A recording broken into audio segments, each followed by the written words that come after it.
It is the world that has been pulled over your eyes to blind you from the truth.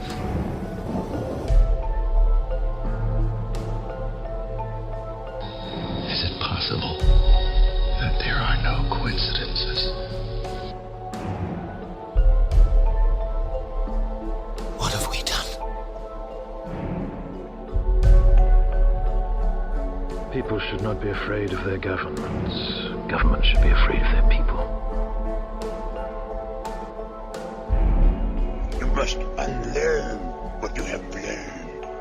Welcome, everybody, to the Fringe Files, episode number 31. I am your host, Brandon Schwinn. We got a great show for you today.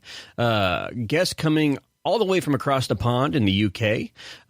My guest today is Mr. James Musker. James is an author, theologian, and has a background in business in the city of London, where he's been a successful mortgage broker for many years.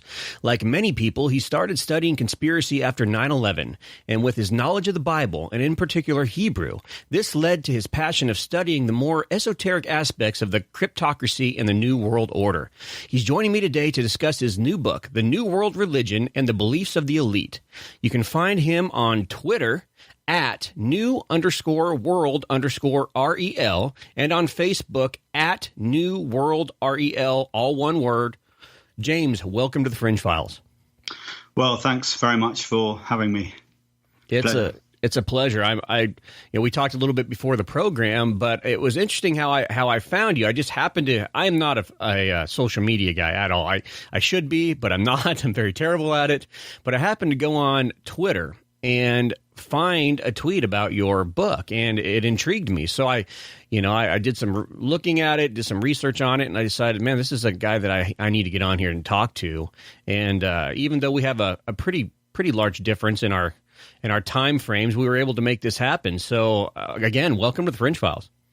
Well, thank you very much for having me. I'm very excited about it, and the book is selling well. It's a very interesting book. It covers a lot of areas. So thanks once again to Cast 'em Off Radio and yourself, Brandon.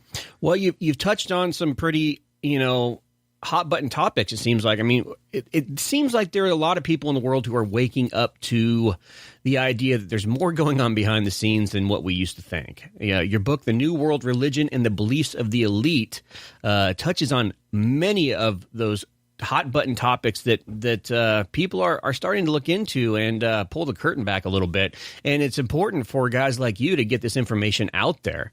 Tell us a little bit about yourself and the path that you took to decide to write this book in the first place. Yes, well, I suppose after 9/11, there were an awful lot of questions that needed to be answered about the political and economic situation that we're supposedly is presented to us. And so slowly over the years, having read a lot of books on the New World Order, it dawned upon me that really the economic and political situation that we face, the game is kind of over. I mean, it's too late really for us to be making any particular political or economic inroads into the situation that we face today. But and so therefore the only one remaining area of the Peter Drucker, I don't know if you know about Peter Drucker, he's an economist, and he's talked about the three-stool model, that there were three stools. You've got the economy, and you've got politics and society or religion. So it became obvious to me that there was something else going on, and over the years, more and more research led me to the one area that hasn't really been covered off, and that is the sort of religious aspect and the development of the New World Religion. Okay. All right. You've done a really good job of chaptering your book out and putting it into sections that people can consume, little by little, because a lot of times these books are pretty, it's pretty heavy stuff, especially for people who may not be aware of some of what you're talking about. It tends to be a little overwhelming. So I like the fact that you have kind of chaptered these into sections where people can get it little by little and kind of absorb it. But you've done a good job of of just putting everything in a way that you can go back to. I really appreciate the way that a lot of you researchers write your books, because you do a good job of making them almost like a research material rather than just a book. You know, you can go back to it anywhere and find anything that you want, because you've done a good job of making it obvious where they can find what they're looking for. Give us an overview of, I know that we only have a short amount of time and there's a lot of book to cover, but give us kind of an overview of what we'll find if we pick up a copy of The New World Religion and the Beliefs of the Elite. Yes, well, the book quickly starts covering off the economic and political revolutions that have already taken place, and then it majors on what is the most interesting and complicated part of the rollout of the New World Order, and that is how are they going to bring all of society into their managed totalitarian police state. So it starts off going through that fairly quickly to get down to the beliefs of what it is that the cryptocracy, the hidden government, are really believing. So it's theoretical in places because it touches also upon the Bible, and if you don't believe in the Bible, then there are certain aspects of it that may be a slight put off. But what I've tried to do is to cover it also from a humanistic point of view. And so I've said in chapter 1 that, you know, if you don't believe in Christianity, you can still access this book. It's still of interest because it covers the rollout of the New World Order from a humanistic point of view as well. So yeah, it starts talking next then about the Tower of Babel and some scriptures that are backing that up. So it talks about Genesis chapter 11 and how the city and the state are joined together, and that it's the state is represented by the tower, and the city is also mentioned. So it's the first time that you have the political atmosphere all together, politics and religion together. And so it talks about how, in the Bible, it talks about how nothing will be impossible for them once they've got one language. That one language, and that's part of that is the etiological story about how God came down from heaven and mixed up all the languages. But also later on, that section, it filters into transhumanism and how having one particular language could be a reference to computers and robotics. So after that section, it then talks about the temptation of Christ. So you've got Luke chapter 4, verse 5. It talks about how Jesus was taken up to a high mountain and shown all the kingdoms of the world. And the devil said to him, "All authority I will give you if you worship me." And then obviously Jesus doesn't do this, but it also assumes the fact that all the nations were belonging to Satan.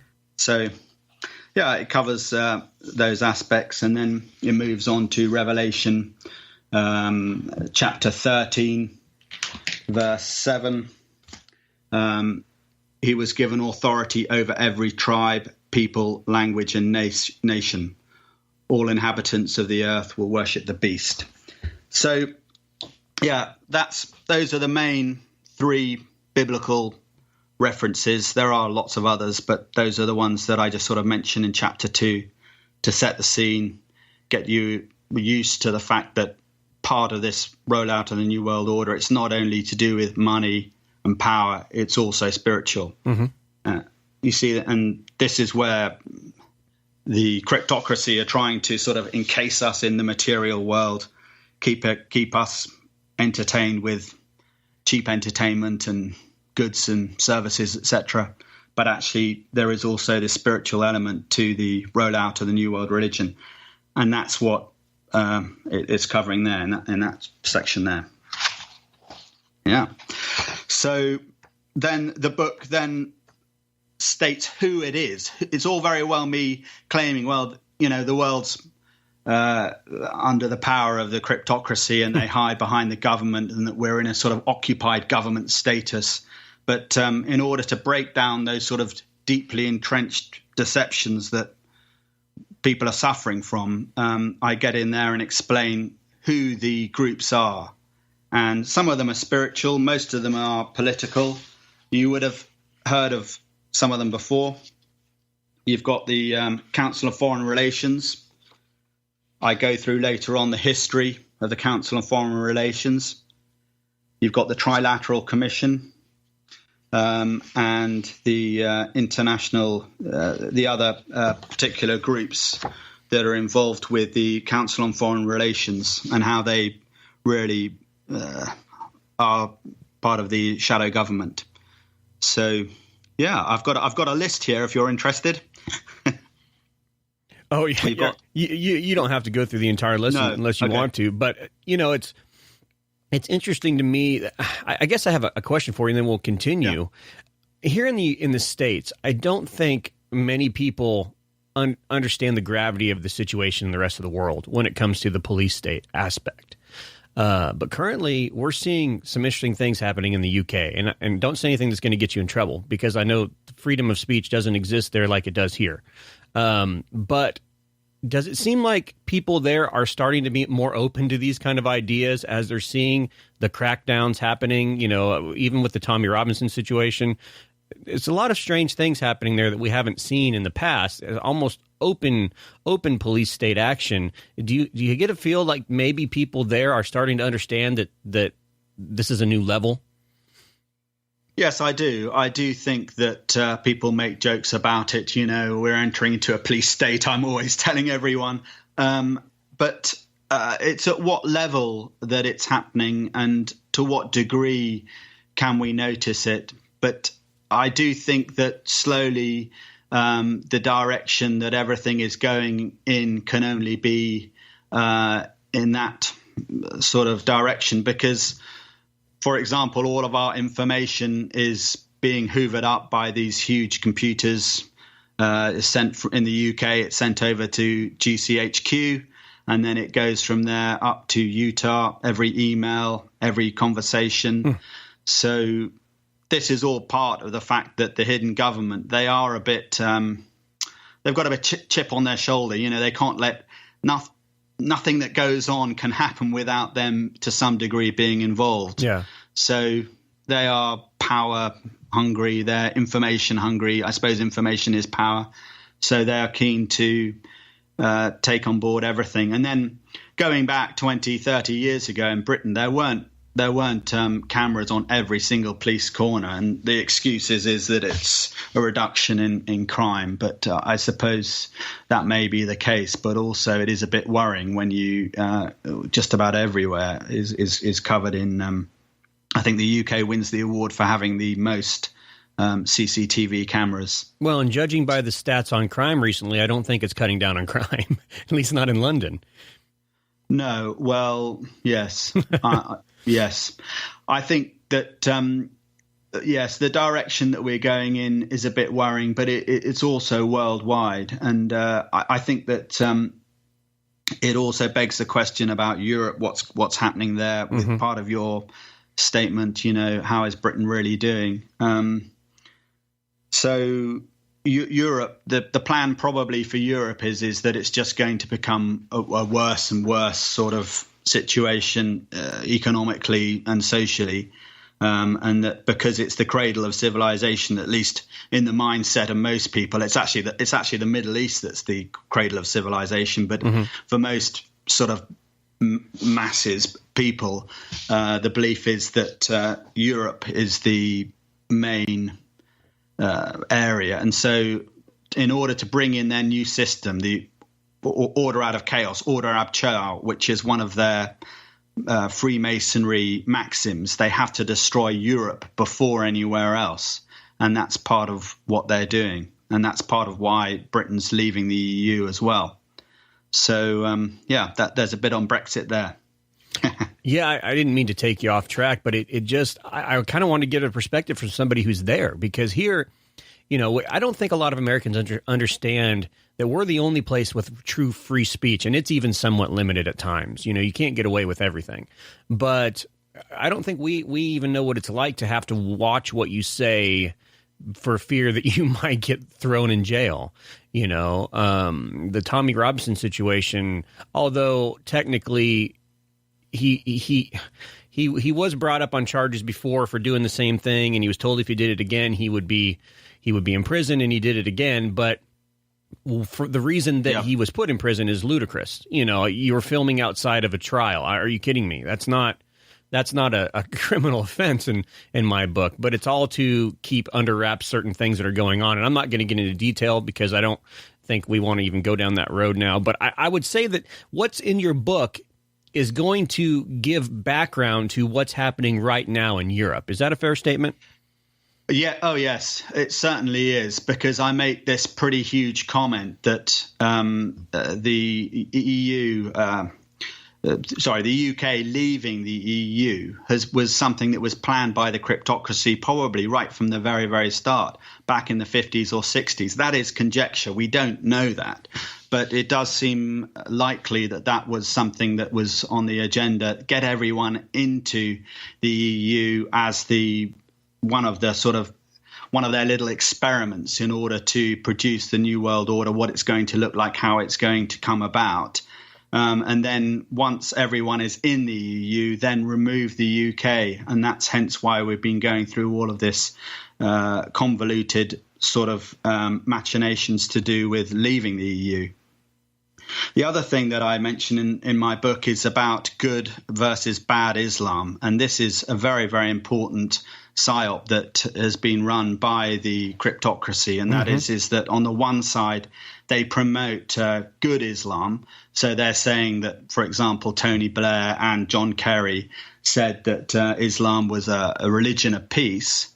But then on the other side, they've got sort of the development of bad Islam. And so at the extreme, you've got Al-Qaeda and ISIS and all of these other funded groups. And the Tony Robinson situation is part of this dialectic between good and bad Islam, to which they can then create the contrived conclusion, which is what they had already set out to do. So my book, as far as I know, is the only place where you get this information on why it is that we're seeing this extraordinary bashing on the one side of Islam, but on the other side, bringing it up and trying to convert us all over to Islam at the same time. It is fascinating that the very country that fought the Crusades now seems to be assimilated into the Ottoman Empire. I mean, it's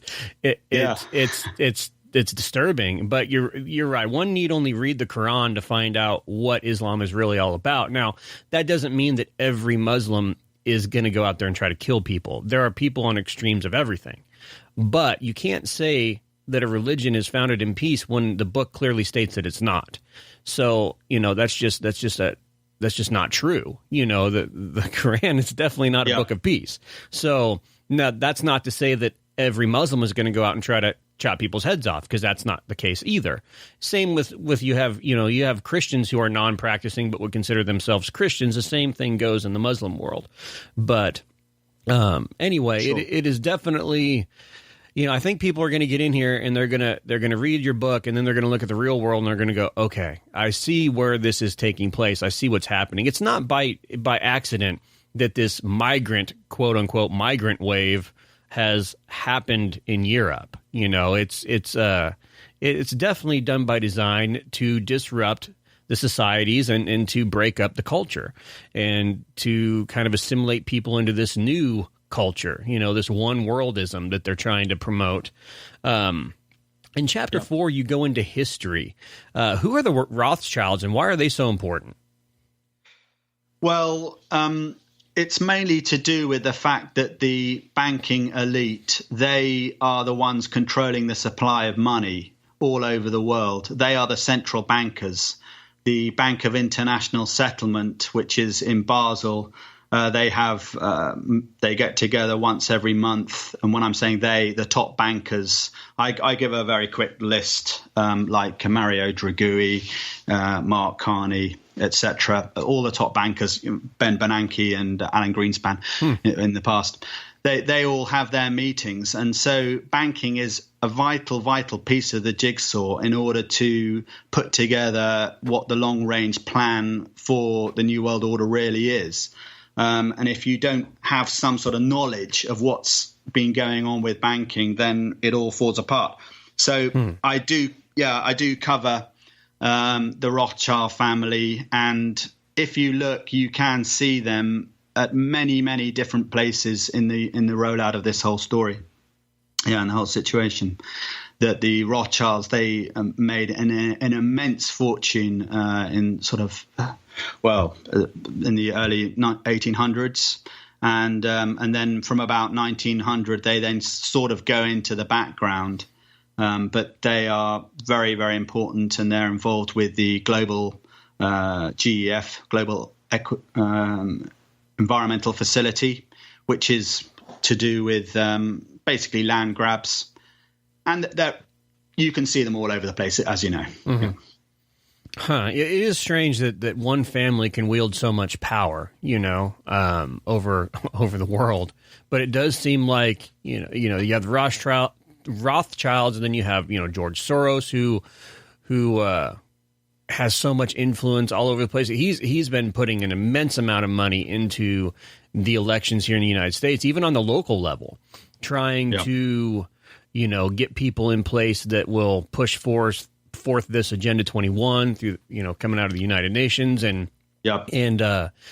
all these liberal agendas that they've really been having a hard time. I think they've done a good job of implementing this in other places in the world, but there's been a lot of pushback here in the United States. I think people, we've always been kind of I guess our culture's always been one to rebel against things like that, but they've made more headway than I once would have thought they could have, especially under Obama. The amount of damage that was done in this nation under Obama is almost unfathomable.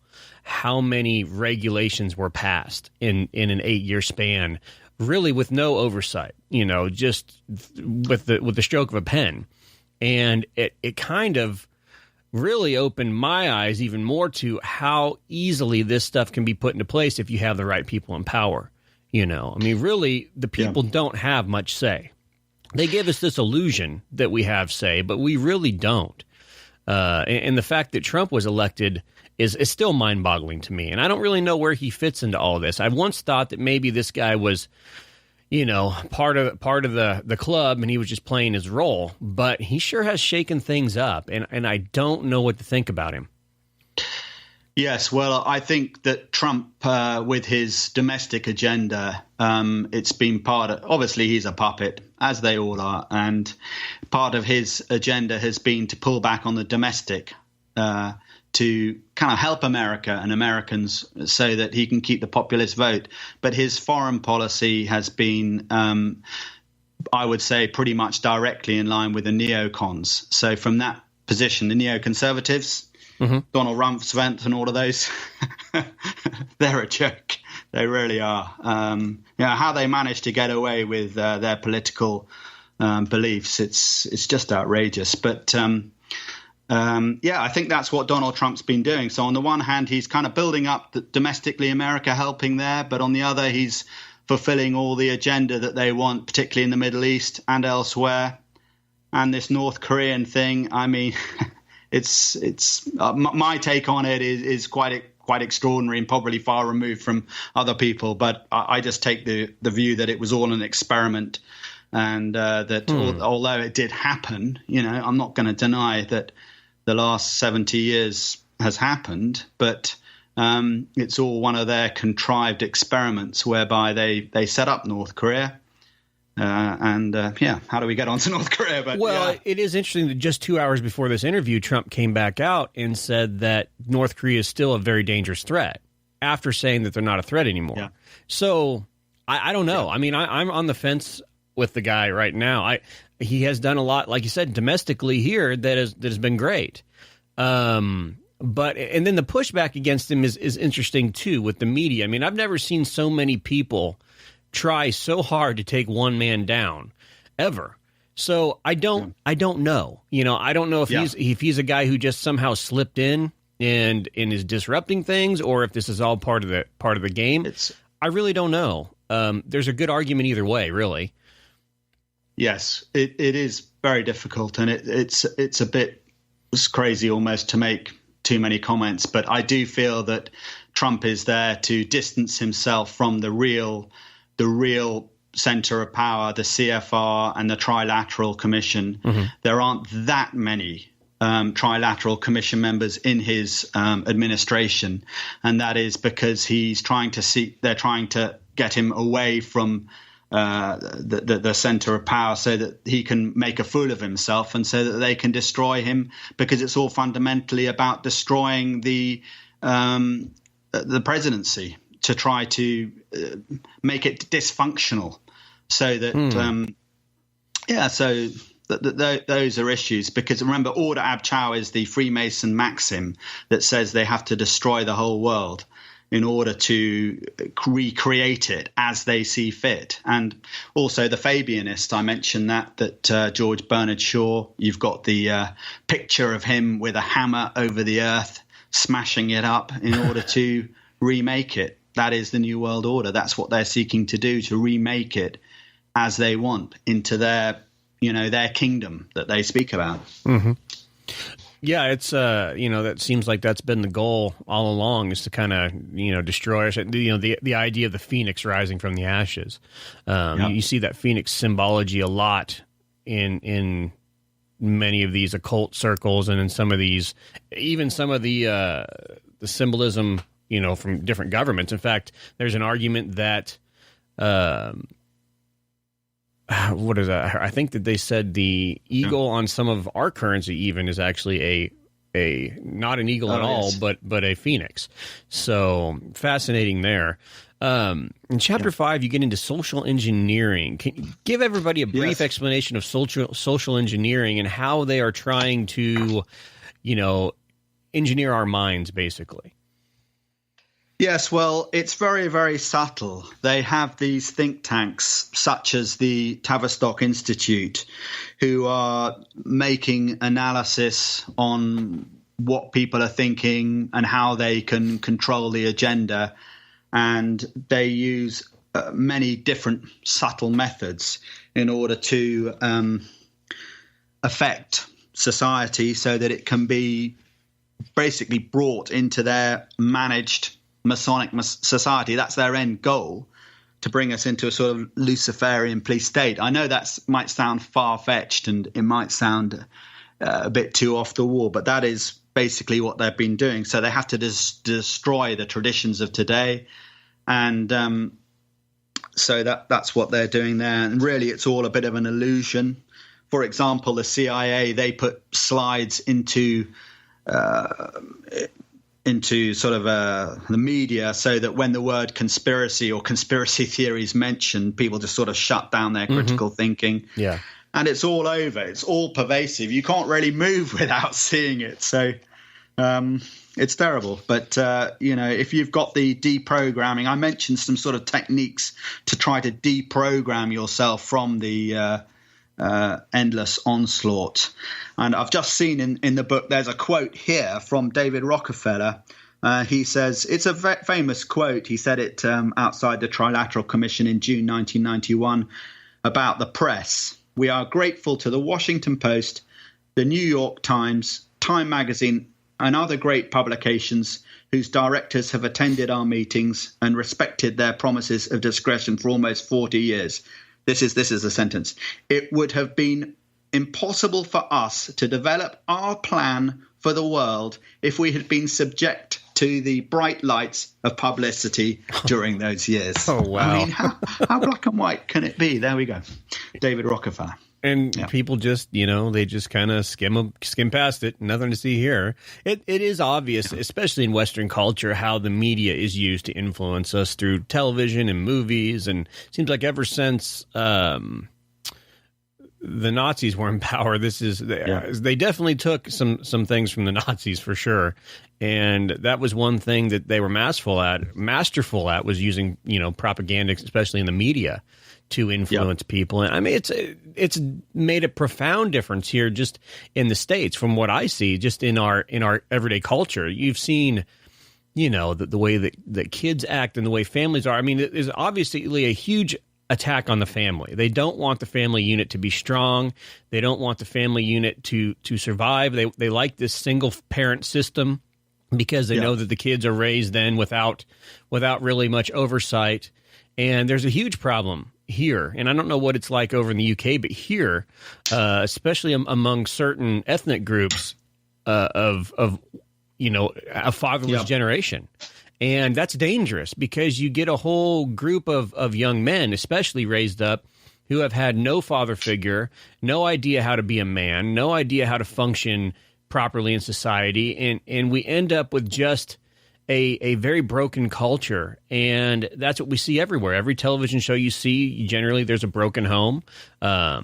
Or it's a same-sex home or something like that, and it's anything but what the original family unit used to look like. And it's obvious these kids are raised from a young age watching television shows showing that this is the new norm, and unfortunately, it has become the new norm. So I'd say you're spot on that there's definitely some kind of a social engineering experiment going on. They've probably gone past experimentation here. It seems like they've got a pretty good formula.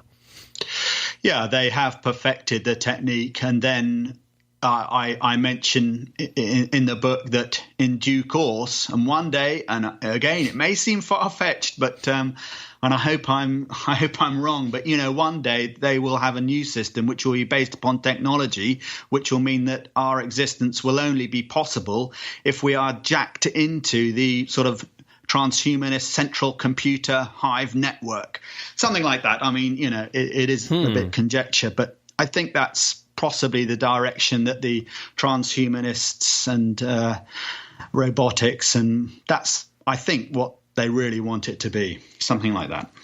Well, eventually, I mean, if robotics continues to move at the pace that it is, it's going to be very hard for a majority of human beings to find work.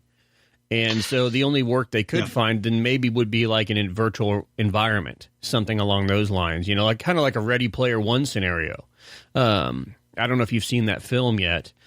Interesting film. I actually kind of had fun watching it, but you can definitely see the undertones that are being pushed there. This idea of the world being a horrible place and the only escape is in this virtual environment, and people work and interact and do everything in this environment. And, if we don't have jobs for the majority of people are going to have to do something.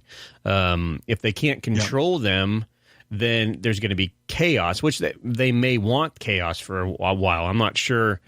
You see the movies like The Purge and things like that, and you wonder, what kind of agenda they're pushing with movies like that. A horrible movie that shouldn't have even had a sequel has had 4 sequels. So, there's definitely an agenda or an idea being put out to the masses with themes like that. There's no doubt that propaganda plays a huge part in our society. So it's important that you did kind of give people an idea of how to deprogram and how to kind of break out from this. It's not that you can't watch and enjoy certain media, but you need to understand that to identify what you're looking at. Yeah, absolutely. Yeah, it is pretty much all pervasive. And I know some people from the sort of mainstream indoctrinated media might sort of go, what are you guys on? I'm not indoctrinated, but that's the whole point. You just don't know it, So it's a very difficult argument sometimes to have with people. And I just hope that those who are listening can get out and do some research themselves and see. Well, it's kind of the big problem we have is most people they're not big picture people. Most people are very caught up in their own small lives. And I don't mean to call anybody's lives small, but our lives in the grand scheme of the world are very small. And they get kind of in this little bubble, and they don't look beyond that bubble. But to understand what's happening in the world, to see the change over time, you really have to step back and look at it on a timeline, big picture you know, from a big picture viewpoint. And that's hard for a lot of people. They just don't think that way. They don't live life that way. And that's why, you know, these propaganda machines work, because they don't have to bring a bunch of people into this cabal to make it happen. They just have to make it cool, make it exciting, make it the thing to do. And then it just kind of rolls on itself. You know, it's like a machine that keeps on plugging away. Absolutely. In chapter 6, you get into numbers and numerology. Talk about numbers and numerology, and how important is that, especially when we're dealing with like secret societies and the occult and Luciferianism. That plays a big part, doesn't it? Yes, it's a very difficult subject because it's quite difficult to prove. But if you go into any Freemasonry lodge, you will see a picture of Pythagoras and Euclid on the wall. These were chaps around in the 6th century BC living in Greece. And basically they copied a lot of the then known information and education from Egypt. So they were in Greece, living in Greece during the 6th century, Pythagoras. And he started a mystery religion, basically. And they used to... words were very important to them, and in the old religions of the past. And then during more modern times, they used to put words and numbers interchangeably. It's something that the sort of Talmudic and some biblical commentators used to also look at. They used to put some Hebrew words and then put them backwards and put the numbers over them, like A is 1, B is 2, C, etc. There are these, they call it gematria. There are these numerology systems out there. Sorry, you probably know all this, but so that's a bit of background. But what I say is that these secret groups like, you know, MI5, MI6, etc., they are very keen to make sure that within their network, the people know who are doing those particular events. And so in order to do that, and they've been doing it for centuries, they use a special system of communicating which involves numbers. It's not that easy to decipher because we don't know really their system. But I do mention about how it works and cover off some of the dates that there are. It is a little bit out there, but certainly 9/11 is just crammed full of numbers. And that's not because conspiracy theorists or researchers have put those numbers there. It's because they are genuinely there. So it's something that needs to be covered off because it's part of their belief system, numerology and numbers. So, yeah, it's pretty heavy, but it's an interesting study, and it'll take you to some interesting place. I have a massive list that I've been compiling over the last few years now of various historical events that have hit the sort of numbers of significance. So there you go. Yeah, that's quite interesting. And whether as Christians we believe in numerology or not is irrelevant because they do. And there's a lot of information that you can't just dismiss. It is very strange. They believe in numbers, and that's why in the Revelations we have the 666 number, because it's part of the cryptocracy's belief system. We're not talking about some religion that's dead like the Egyptian religion or Greek religion. We're talking about a religion that's lasted all the way through until modern times. We don't fully understand that religion because it's not fully known about. But these people, it is linked in with secret societies. And it is Luciferian, basically. Yeah. So in Chapter 7, you do talk about Freemasonry, and it seems like Freemasonry is where many people are indoctrinated into this Luciferian system. Obviously, not till they reach the very upper levels do they understand what they really have been taught this whole time. Talk briefly on Freemasonry, why it is so important to them, its roles, and then go ahead and move into, what is Luciferianism? Because there may be some people listening and they don't understand what you're talking about. Yes, well, Freemasonry is basically the old religion from the past. It's linked in with Greek religions and Egyptian beliefs. And then some people might dispute that, but basically it is a sun type of worship religion in which many gods can be accessed, and they don't believe in one particular god, but many. And so they go through degrees of initiation, and it's the perfect method to keep control and enable people to get to the top who they really want to get to the top, and keep people out who they don't think are trustworthy. So they're into mock rituals. Hiram Abith is their sort of messiah, and there are 32 degrees that we know about, and 33, the 33rd being a sort of honorific title.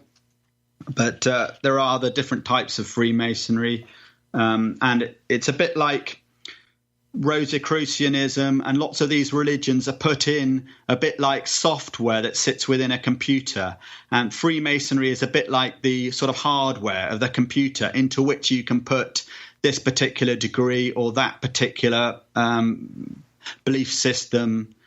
So that's a very quick overview of Freemasonry. I basically explained that it's all an illusion and it's fraud. It's occultism, really. So we it's evil. And then as you mentioned, Brandon, when you get to a certain high degree within Freemasonry, you come on to Luciferianism, which is the belief basically that man can conquer the world and nature and become a god through Lucifer. So it's linked in with Isaiah chapter 14, verse 12. That's where the word Lucifer comes from. It's a medieval corruption of the Hebrew translation into the Latin. So Lucy and then fer meaning light carrier. And that's where we get the light carrier from. And the Luciferian philosophy, it's very important to understand it, because once you can see this, a lot of other things will fit into place. It's basically based upon Genesis and the belief that Lucifer did mankind a favor by enabling man to know what was good and what was right and wrong. Lucifer is a different person to Satan in their twisted view, and that he was mankind's savior. So although it's to do with rationalism. During the Enlightenment, people were sort of believing in science and rationalism, and Luciferian, it had always existed, but it was developed as a belief system more to do with mankind reaching a pinnacle, and that if they have Lucifer as their savior, they can do whatever they want, and that God was a nasty, petty God holding them back in the Garden of Eden. And that when Lucifer went to Eve and said, you can eat of the tree of knowledge of good and evil, you will become like a god. That is how they view Lucifer, that he gave that knowledge to mankind, and therefore they're plugged into him. So it's basically a really extreme view of Gnosticism. Is that a good way of putting it? Or yes, it is. Gnosticism is knowledge of God. They believe that it is knowledge through the degrees that you become at one and understand and know about the Godhead. But the Godhead is also unknowable. But yes, absolutely Gnosticism, which is that there is some secret knowledge worth knowing that can be understood and found out through Lucifer. Whereas, of course, Christianity teaches that it's through faith that you're saved, not through knowledge. It's a big difference. It's an exact opposite, really. I mean, it's basically turns Christianity on its head and usurps the power of God and gives it to the enemy, who we would view the enemy. And it's interesting that in chapter 9 you deal with many of these different belief systems that tie into Luciferianism, but you mentioned the music industry, and that's something that I think many of us who move in these circles have. Something we've noticed over the past few decades is this infusion of the occult into the music industry, and it's blatant. It's right in your face. Can you talk on that a little bit and how they're using the music industry and media to push this Luciferian agenda?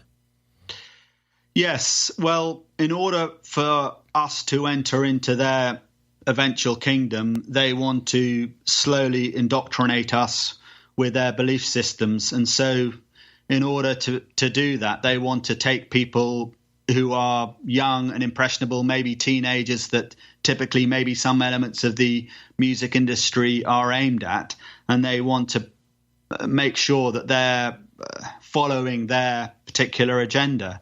And so via subtle programming and the use of symbols and ciphers, they are slowly bringing people into that belief. I don't know why they go for music, but I suppose it is, it's theological to a degree, but they're very keen on pushing the agenda with music industry, and the music industry is part of the agenda. And so that's why we see it. And I make the point that people think you're being a bit sort of old-fashioned or fuddy-duddy and outrageous if you say, that TV you're watching, it's bad.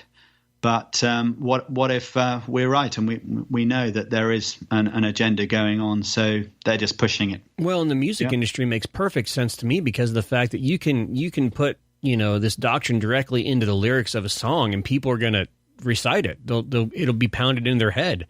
They'll sing it on their way to work, and there's many songs that I've listened to that are definitely occult in nature, very blatantly anti-God, pro-Luciferianism in the lyrics, and you see kids walking around singing it, and Christian kids, Christian adults, they have no clue.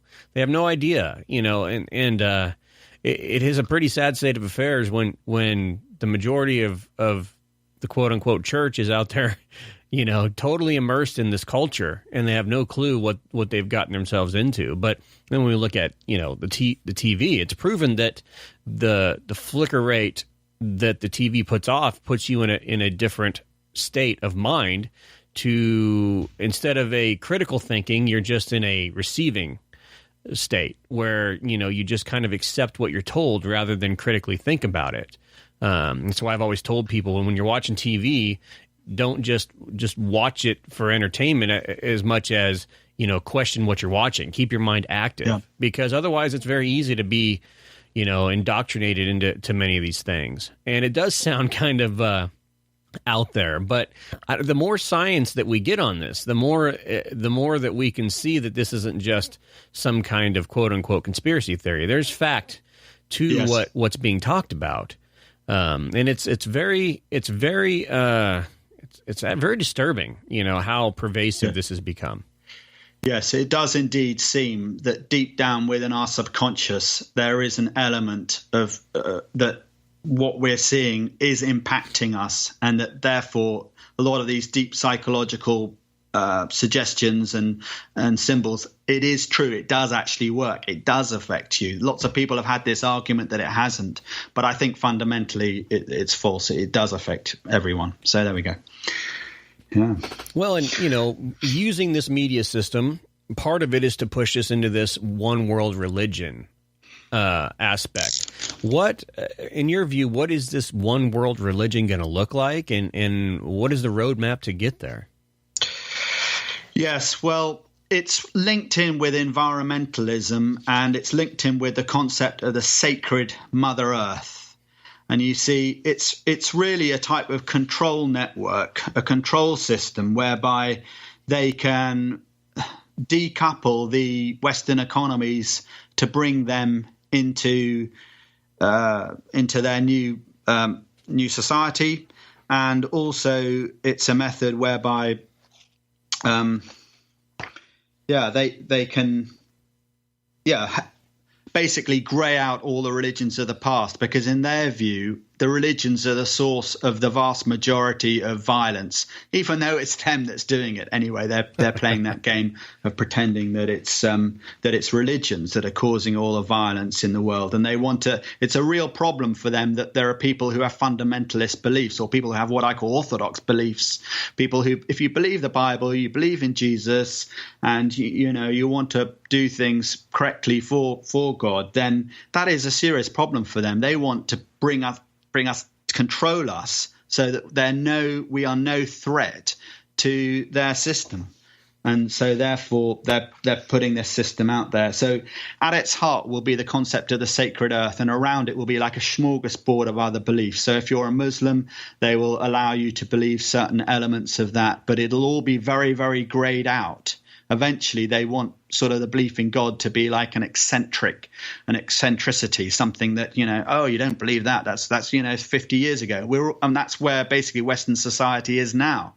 We're not that far from this becoming like, it's a really weird thing that you believe in God, sort of. That's where they're trying to take us. But at the same time, they want us to be planetary citizens. It's to do with the destruction of nations and no longer being sovereign. I am British, you are American, etc. It's more to do with I am a global citizen, and making us subservient to their system. So, yeah, at its heart, it's pantheistic as well. And so it's to do with the environment. Yeah, we're definitely seeing a resurgence of the old religions, what we call the old religions, the old pagan religions, repackaged definitely into this new age idea, with the festivals like Burning Man. And there's all kinds of festivals all around the world now that are celebrating these pagan concepts, this pagan pantheon, this idea of Mother Earth, and also wrapped in that, I'm a big sci-fi buff. I love science fiction, and Stargate was one of my favorite shows. But in Stargate, there definitely was a concept being pushed that, we're here to basically become like a god, to ascend, And, I think there's some of that aspect to it as well, where our job here is just to be one good global society and eventually ascend to a higher plane and become as gods.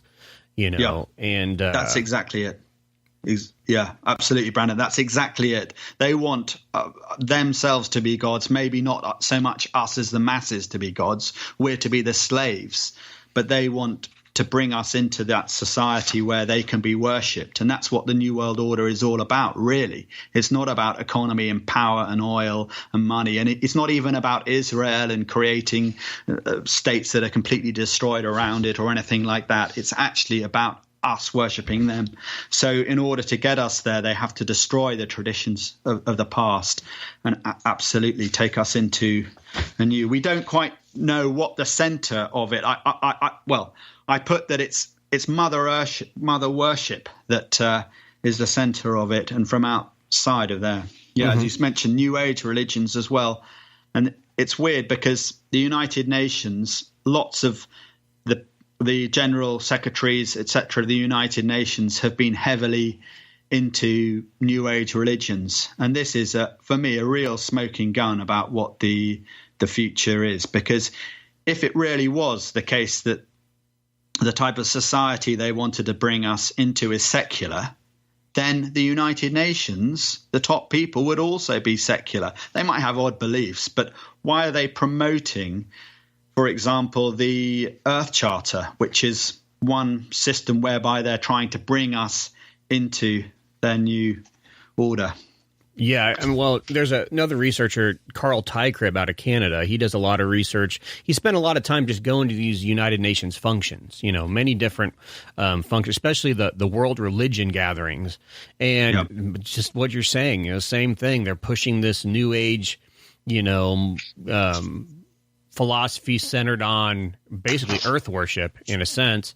And this concept that all paths lead to one place, and it's just very strange that the United Nations is behind all that, and that kind of brings us to the United Nations. I mean, what is their place in all of this? Why are they so important in this machine? Well, I think Agenda 21, it's very important to understand what those writings are actually saying. And there are many areas of Agenda 21 that are just 100% the rollout of a completely different economic system. No supply and demand. The prices that will be set, including an environmental price, and many other.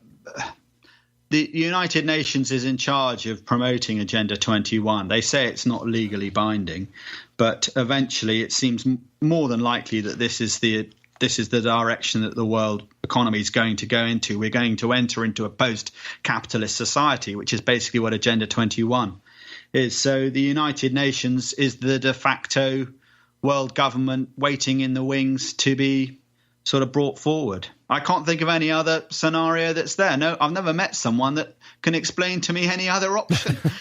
I don't know what else they do. They're not there to promote peace, that's for sure, because every time there's a United Nations meeting, it's just a bunch of bashing of the United States or yelling and screaming and arguing. It's not about peace. The agenda is definitely there, especially here. I don't know how it works, in your neck of the woods, but here in the States, what the United Nations has done is they're using a bunch of NGOs, which for everybody listening is a non-governmental organization. Oftentimes these organizations are quote unquote nonprofit, and they go into small towns and, sometimes not huge big cities, but they do work with the bigger cities, but most of them are already complicit anyway. But they're going into a lot of the small towns across the country, small municipalities, and these are towns who don't have a lot of money. They don't have a large budget, and so these NGOs come in who are basically funneling money from the United Nations, and they give these towns money for parks or greenways or different things like that in return for doing, signing on to certain aspects of this Agenda 21 process.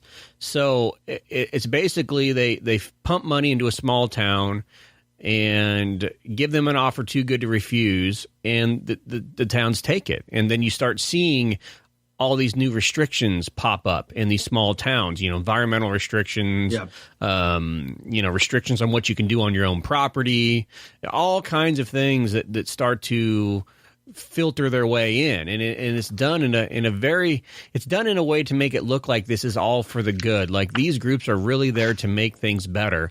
And it's all about pushing an agenda behind the scenes. Absolutely. It is certainly the case that the United Nations must have a role to play. And it's alluded to in the writings of Carol Quigley.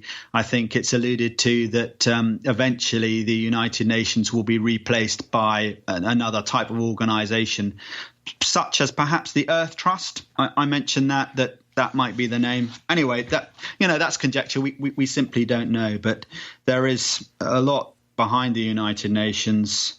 And it's the same people that are within the Council of Foreign Relations that we mentioned earlier and the Milner Group. It harks back all the way to there. Although, Roosevelt, he started it with others back in the sort of just before the end of the Second World War.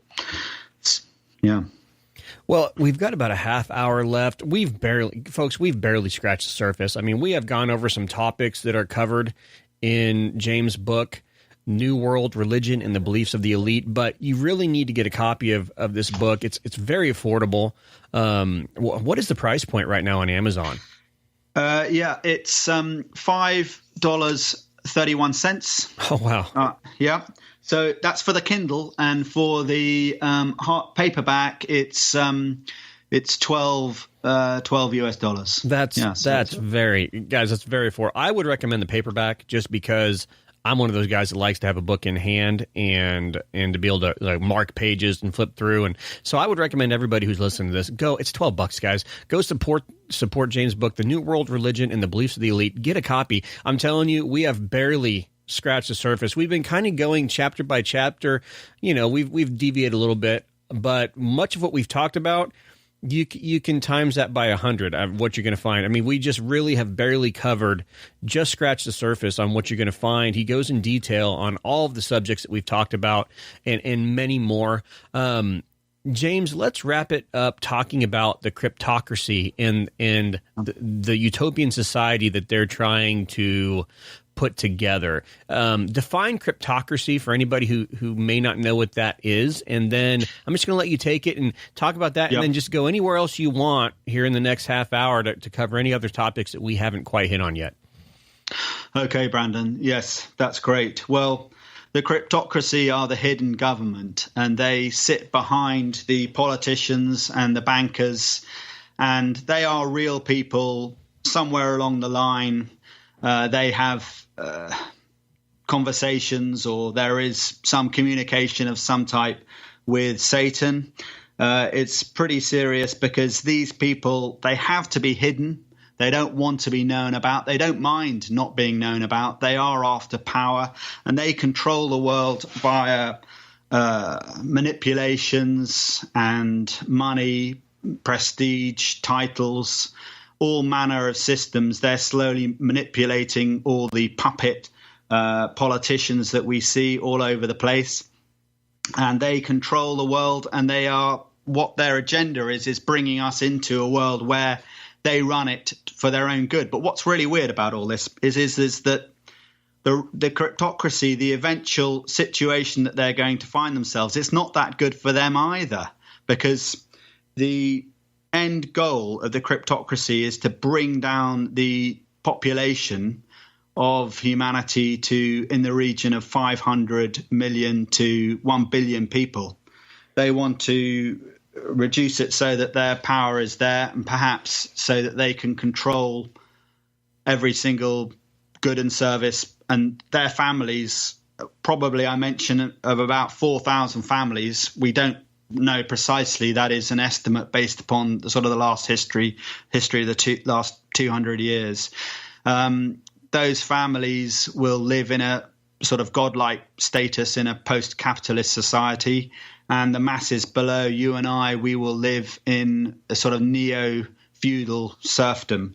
And so the sorts of people that make up the cryptocracy, who they are religious people. They believe in Luciferianism. They're not mainstream believers. They find that they're not encased in the material. They gain power from, as I say, some other source, Satan. And it's a very serious situation that humanity is in. It's in the Bible. You can see it all there.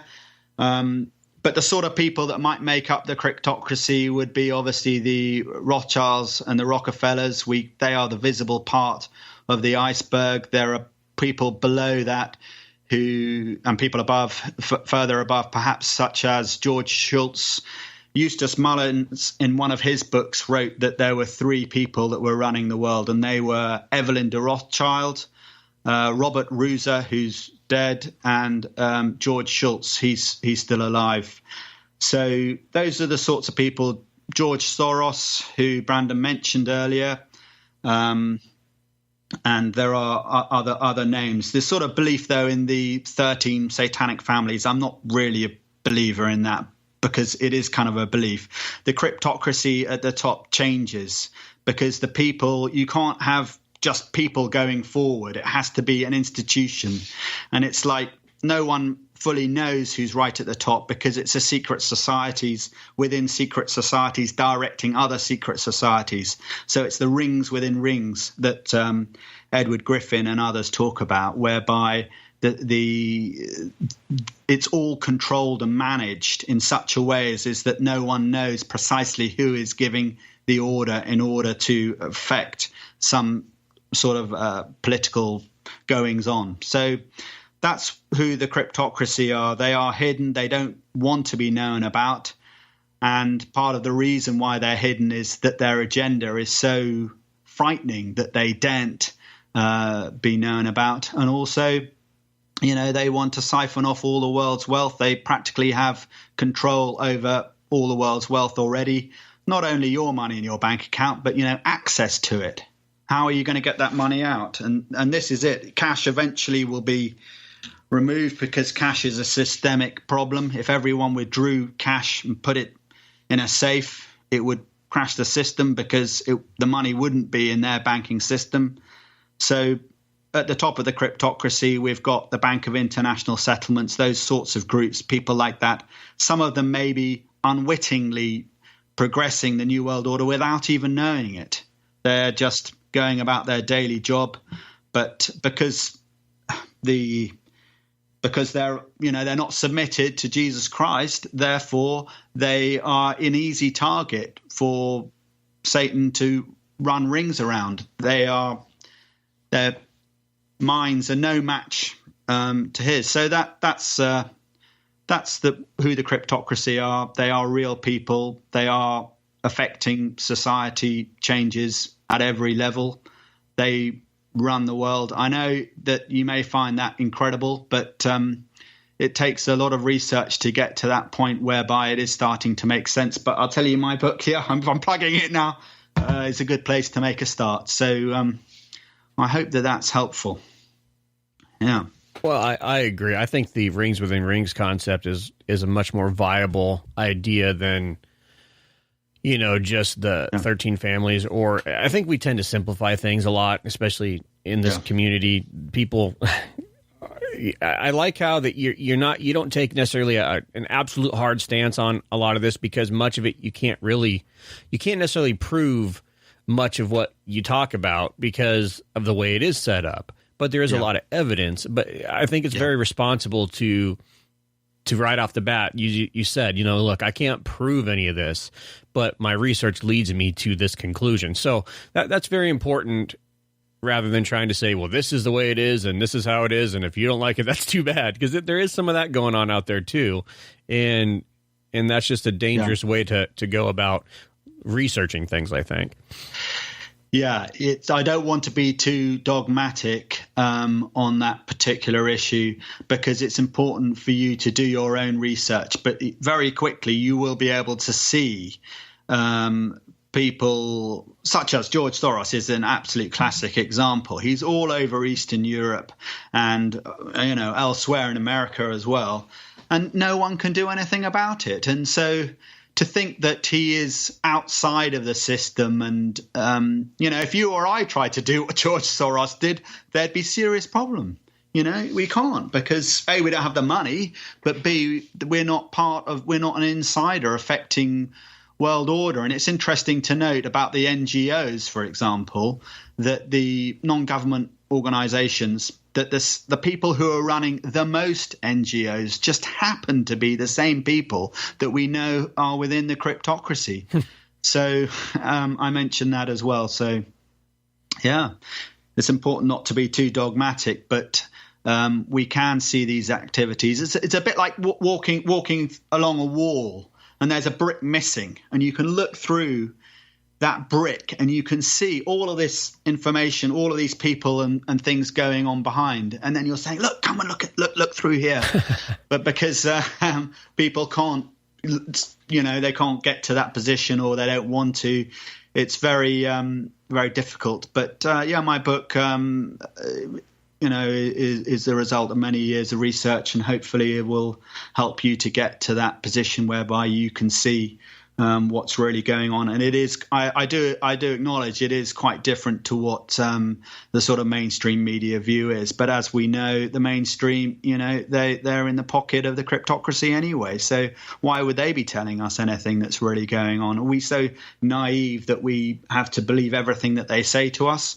We need to throw away our sort of treasured indoctrinations and beliefs and step into a totally different sort of set of thoughts, and do the research and come up with the answers. So above all, maybe don't take my word for it. Do your own research, and you will find that the world is being run at the moment in a totally different way to what you might think. So, yeah, I hope that helps, Brandon. Yeah. I think that's the perfect place to end it. I think you put it perfectly. James, I can't thank you enough for coming on the program. Ladies and gentlemen, it's Mr. James Musker. You can find his book on Amazon. It's The New World Religion and the Beliefs of the Elite. Again, The New World Religion and the Beliefs of the Elite on Amazon. $12 for a paperback or $5.31 for the Kindle version. Go out and get a copy today. You're not going to be disappointed. You can find James on Twitter, again, at new_world_REL. And at Facebook, if you want to find his page on Facebook, the quickest way is to type at New World REL, all one word, in the Facebook search, and it'll bring you right to his page. James, is there any last thoughts you had? Yes, well, just keep the faith, everyone, and thanks very much, Brandon, for having me on. I'm really, really appreciative of being given this opportunity, and so I hope you will buy the book and find it interesting, do your own research, and thank you so much, Brandon. Well, thank you. This has been a great interview, and like I said, we've barely touched the surface, so hopefully we can get you back again, maybe go in depth on some of these topics. Thanks. Folks, it's James Musker. Get his book today, New World Religion and the Beliefs of the Elite. We'll talk to you next week. Good night. Cast 'Em Off Radio. Fringe Files is a production of Cast 'Em Off Ministries. Visit us at castemoffradio.com. This program is released under a Creative Commons Attribution, Non-Commercial, No Derivatives 4.0 International License. Music by Kevin MacLeod at incompetech.com.